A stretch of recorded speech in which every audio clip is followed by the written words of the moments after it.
It's dyno day. Look how stoked she is. This is the behind the scenes stuff that they normally don't get to see. What flavor are you using today? Sport flavor, Sport Fresh. I hate how that one tastes.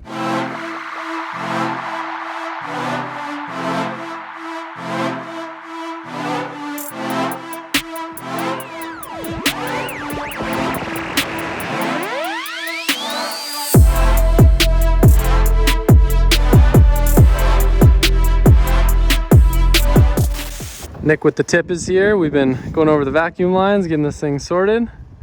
You excited? Nick with the tip said it's starting, so it's starting. Well, starting if Nick with the tip said that. Actually, Guaranteed.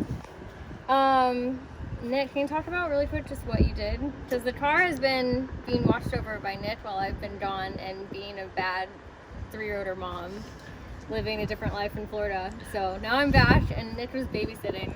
Basically, we were having a starting issue before we tried to start it, and the starter would just like basically grind. So it was the worst noise ever. And yeah. I think in my last 3-rotor video, I have video of the awful noise that was happening.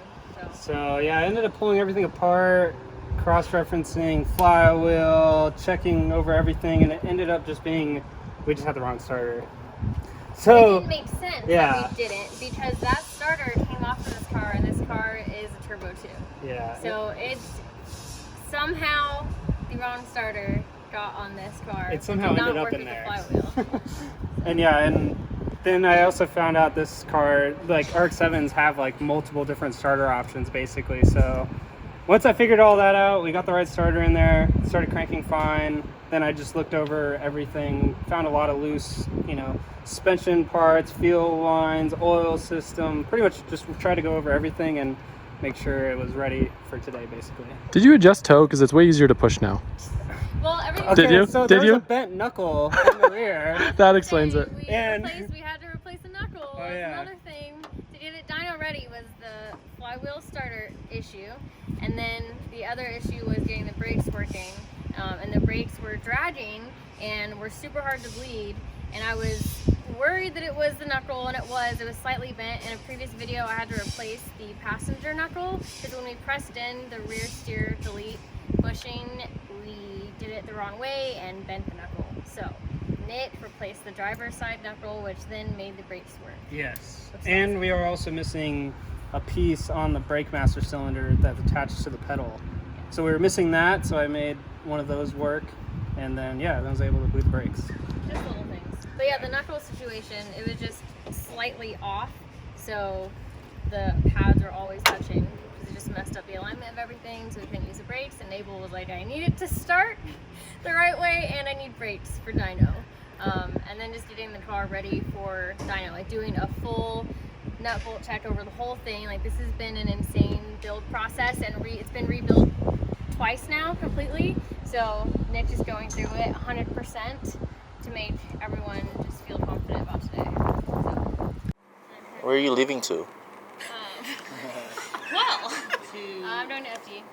Seattle. Oh, nice. Wow. To support your boy. Yeah. Oh shit. Oh, I got It's that. touched the intake. Yeah, I'm not really sure what's going on right now, so I don't even know if we'll have a video. So I don't know what the problem is right now, so it's either the battery or the starter. If this starter thing doesn't work, I would like to try hooking it up to a running car, just because that would give it a lot more voltage than it has right now. But if it's still going to go back to the starter and it's just not working, then... Let's just make sure the starter works for a second. Just crank it.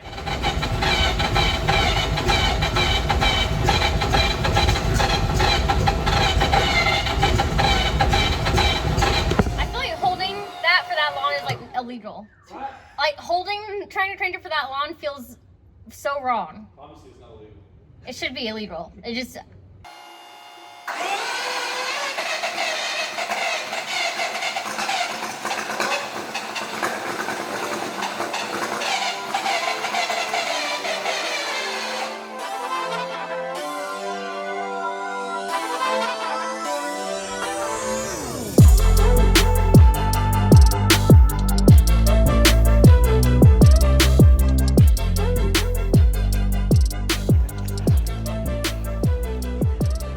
Why is your face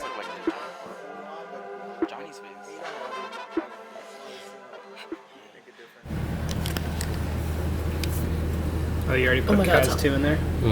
Okay. Now, You know what you're looking we for. have 0 RPM. Why is that? No RPM now? No RPM now. You have it in the wrong thing? Or? No.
I thought that it would just be best if I waited until the next day to close out this video and give more context to everything. It's funny because yesterday I kept saying I'm not going to film until the car is started and we get through that hurdle, and then we're just starting to get to dyno. So the whole day I'm like, I'm not going to film, I'm not going to film. And Adam was taking some clips, and then Dave was here from Wisdom taking some B-roll, and then without knowing it, what I thought was going to just be the beginning of the video ended up being the entire video, because we were only able to just get the car started and not have the dyno day like I was assuming yesterday would have been. So it was a lot of emotions. I don't know how I'm gonna come across in the video from yesterday, just because I was probably freaking out most of the time for the video.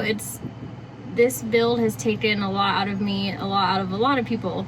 A lot of amazing people and companies have been supporting this build, and there is so much blood, sweat, and tears into this car that dyno day, startup day was very nerve-wracking for me. And yeah, I mean, this car has been completely rebuilt twice before ever starting. So I was just freaking out and did not want to start celebrating or anything until we were safe for dyno, which, as you guys now know in the video, we did not make it to dyno, and we found some other issues that we have to take care of beforehand. But I am trying to remind myself that we are one step closer, and everything happens for a reason. I am very happy that the car started. I think that is huge, and internally I was very, very happy for that. But I was also very nervous, and I said I didn't want to start celebrating until I knew what was going on. The whole time too, like even when the car turned over, I was like trying to read Abel's face. I'm like, what is he thinking? What is this good? Is this bad? Was he like...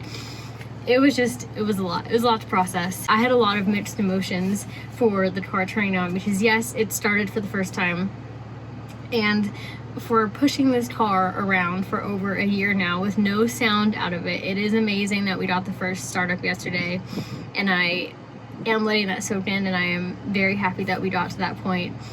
But with that in mind, it wasn't like a flawless startup, and I wanted to take the closing of this video to kind of explain some of the things that were going on yesterday and some of the hurdles we overcame, and then some of the things that we still have to take care of going forward in order to turn it on successfully, have it running successfully, and then go to a dyno day. So we've been struggling with trying to get a starter that works with our setup right now. There's, I guess, 4 different starters that are for an RX7, and we thought we had one that worked. However, it was not strong enough to turn over the engine. So luckily we were able to find out that you can swap the motor from an RX8, from a 2004 to 2008 RX8 starter. You can swap into the starter housing for the RX7. So luckily, I don't know how, it was already really late, but we were able to pick one up, and Abel and Nick got those internals swapped over, put it on the car, boom, we have enough to crank the car over, which is amazing. Even though the starter was correct, it was powerful enough to turn over the engine. Our next issue was that all of the smart coils were wired incorrectly. There were pins that were pushed too far in, too far out. Stuff was loose, stuff was not going to the right spark plug. So all of that had to be tested from scratch and made sure that it was going to the correct location, which took time. And Nick had to do some repinning as well. With that, trace everything back to the ECU to know exactly where it needed to go. And then once we got the coil packs sorted, after we overcame that hurdle, then the crank sensor was not wired correctly. So we had to rewire that. We got that wired correctly, and then the car turned on. But after the car turned on, we found out all the other sensors are not wired correctly. So that is just not safe and is not allowing the car to run at its best, which is obviously not safe. So unfortunately, that means wiring is the issue, and that really needs to be gone through carefully.